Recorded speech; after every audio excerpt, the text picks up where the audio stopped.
Chapter 5 Durga और मालिनी की बहस।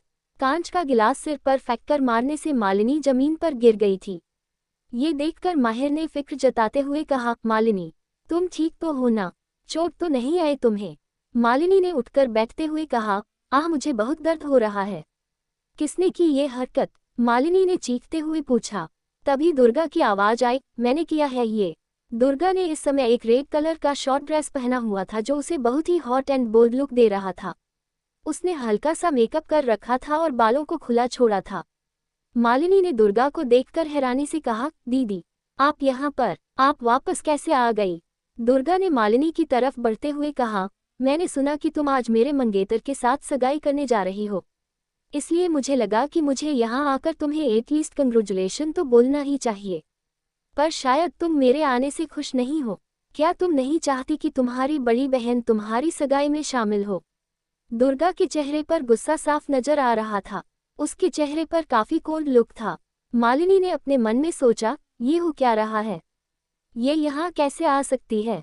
इसे तो इस समय किसी को भी कोठे पर होना चाहिए था, तो फिर ये यहाँ कैसे आ गई? उससे भी बड़ी बात कि ये इतनी बदल कैसे गई? ये पहले अपनी दुर्गा तो नहीं लग रही। ऐसा लग रहा है जैसे उसी चेहरे और शरीर में कोई दूसरा इंसान आ गया हो। अब वहां मौजूद लोगों में भी आपस में बातें होना शुरू हो गई थी। मैंने तो सुना था कि चौहान परिवार की बड़ी बेटी दुर्गा बहुत ही बेवकूफ़ है। मुझे तो लगता है कि मंगेतर से मिले धोखे ने दुर्गा को बदल दिया है। वाओ, दो बहनें एक आदमी के लिए लड़ रही है। क्या कमाल का शो एंजॉय करने के लिए मिला है आज। मुझे लगता है कि दुर्गा चौहान अपनी जगह सही है, क्योंकि वो असली मंगेतर है, इसलिए इस लड़ाई में जीत उसकी होनी चाहिए।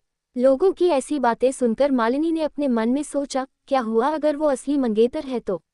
कुछ देर बाद ये सब लोगों यही टाइटल मुझे देंगे। मैं दुर्गा को जीतने नहीं दूंगी। वो माहिर को मुझसे दूर नहीं कर सकती। मालिनी ने घुटनों के बल बैठकर मासूम और बेचारी बनते हुए कहा, दीदी, मुझे नहीं पता आप मुझसे क्यों नाराज है, पर आप यहाँ नहीं थी, इस वजह से मुझे आपकी जगह लेनी पड़ी। न जाने आप अचानक वापस कैसे गई। आपने पहले कुछ क्यों नहीं कहा? आपने हमें डरा दिया था। मालिनी का ये रूप देखकर दुर्गा को समझ आ गया था कि वो बहुत ही शातिर और चालबाज है। दुर्गा ने हल्की सी मुस्कान के साथ सोचा, ओह, तो ये तुम्हारा तरीका है चीजें अपने कंट्रोल में करने का। तुम्हारा ये खूबसूरत ड्रेस भी तुम्हारे अंदर की बिचनेस को छुपा नहीं पा रहा है। दुर्गा ने मुस्कुराते हुए मालिनी से कहा, कितनी अजीब बातें कर रही हो तुम मालिनी।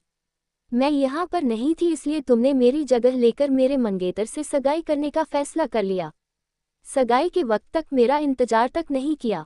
क्या तुम्हें पहले से मालूम था कि मैं सगाई में नहीं पहुँच पाऊंगी? ये सुनकर मालिनी घबरा गई, क्योंकि वो अपनी ही बातों में फंस गई थी।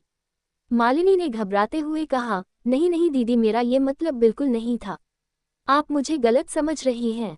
वो आप कल रात से घर वापस नहीं आए, इसलिए मुझे लगा कि शायद आप ये सगाई करना ही नहीं चाहती। माहिर चिल्लाते हुए दुर्गा से बोला, दुर्गा चौहान, बस बहुत हो गया तुम्हारा नाटक। तुम अपनी एब्सेंस के लिए दूसरों को दोष नहीं दे सकती हो।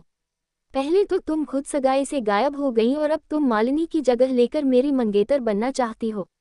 एक बात ध्यान से सुन लो, अब तुम्हारे लिए मेरी जिंदगी और परिवार में कोई जगह नहीं है। दुर्गा ने हंसते हुए माहिर से कहा, मिस्टर माहिर सोलंकी, आप मुझे गलत समझ रहे हैं। मैंने तो एक बार भी नहीं कहा कि मुझे आपसे सगाई करनी है। मैं तो यहाँ सिर्फ तुम दोनों को सगाई की बधाई देने आई हूँ। ये कहते हुए दुर्गा एक कुर्सी पर बहुत शान से बैठ गई। दुर्गा की बातें सुनकर माहिर और मालिनी दोनों हैरान रह गए। दुर्गा ने आगे कहा, दरअसल मैं यहाँ आने के लिए काफ़ी जल्दबाजी में निकली थी, इसलिए तुम दोनों के लिए कोई गिफ्ट न ला सकी। लेकिन मैंने एक बार कहीं पर एक कभी यूनिक विशिंग लाइन्स सुनी थी। तुम दोनों को आज मैं वही विशेस देना चाहती हो।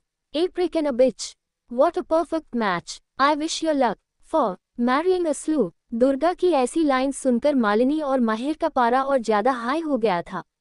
वही लोग उन दोनों पर हंस रहे थे।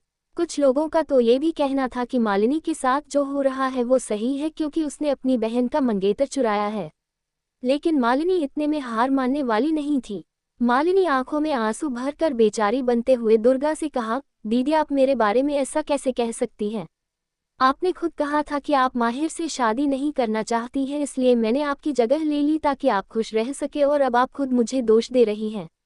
अब मालिनी ने अपने फ़ोन में एक फ़ोटो निकाला और सबको दिखाते हुए चिल्लाकर बोली, दरअसल मेरी बहन का बहुत पहले से किसी और आदमी के साथ चक्कर चल रहा है। यही कारण है कि वो माहिर से शादी नहीं करना चाहती है। आप सब खुद देख ले कि ये कैसी है। मालिनी ने जो फोटो दिखाया था उसमें दुर्गा बिस्तर में सोई हुई थी और उसके कपड़े बहुत ज्यादा इधर उधर हो रखे थे। ये देखकर लोगों ने अब फिर से बातें बनाना शुरू कर दिया, पर ये सारी बातें दुर्गा के खिलाफ थी। ये सब क्या है? सगाई के बाद भी लड़की किसी और के साथ रिश्ता रख रही थी। इतना सब करने के बाद ही मासूम बनाकर अपनी बहन की सगाई तोड़ना चाहती है। शर्म आनी चाहिए ऐसी लड़कियों को। भगवान ऐसी बहन किसी को ना दे। दुर्गा ने हंसते हुए कहा, ये तो सिर्फ एक फोटो है जो कि तब ली गई है जब मैं सो रही थी। सोते हुए तो किसी के भी कपड़े कहीं भी हो जाते हैं। कितने लोग तो ऐसे होंगे जो बिना कपड़ों के सोते होंगे। सबकी अपनी अपनी चॉइस है। इस फोटो से ऐसा कुछ साबित नहीं होता।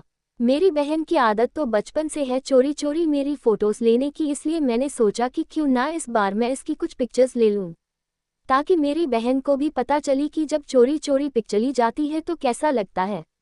उद्धरण चिन्ह। ये कहकर दुर्गा ने अपने पास से कुछ फोटोज निकाले और हवा में ऐसे फेंके कि वो चारों तरफ फैल गए। उन फोटोज को देखकर मालिनी और सभी लोग हैरान